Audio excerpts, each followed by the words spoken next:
پہلے ان کے لیے الیکشنز حرام تھے، اب حلال ہے، بٹ کمپلیٹلی ان کا کال ہے. We welcome.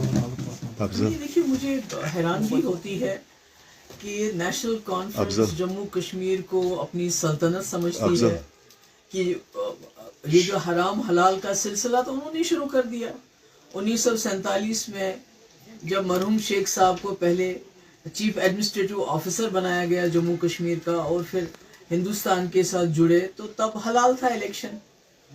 جب وہ وزیر اعظم بنے تو تب حلال تھا، جب وزیر اعظم سے ان کو ہٹایا گیا تو پھر الیکشن 22 سال کے لیے حرام ہو گیا. 22 سال تک وہ رائے شماری کی بات کرتے رہے.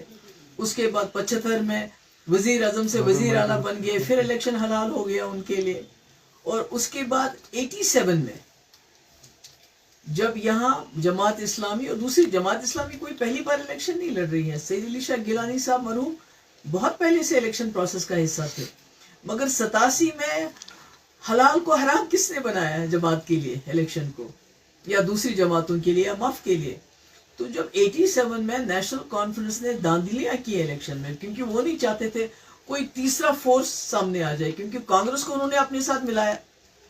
تو جب تیسرا فورس سامنے آیا مف کی شکل میں تو انہوں نے داندلیاں کی، جس کی وجہ سے جتنی بھی اور جماعتیں پولیٹیکل پروسیس کا حصہ بننا چاہتی تھی ان کے لیے انہوں نے الیکشن کے دروازے ہمیشہ کے لیے بند کر دیے.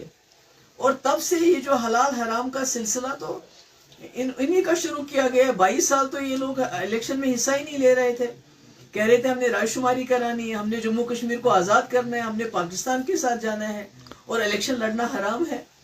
تو مجھے بڑا افسوس ہے کہ اگر جماعت اسلامی الیکشن لڑنا چاہتی ہے بہت اچھی بات ہے.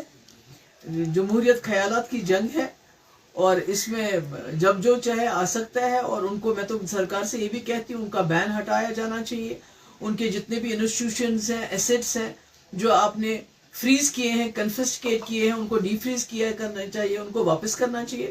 تو یہ بڑا افسوس والا بیان ہے یہ حلال حرام الیکشن کو کے بارے میں کہنا. تو مجھے لگتا ہے یہ نیشنل کانفرنس کا ہی ہے، انہی کا ہے یہ کال رہا ہے کہ جب ان کو کرسی ملتی ہے تو الیکشن حلال ہو جاتے ہیں، جب کرسی چھوٹ جاتی ہے تو الیکشن حرام ہو جاتے ہیں.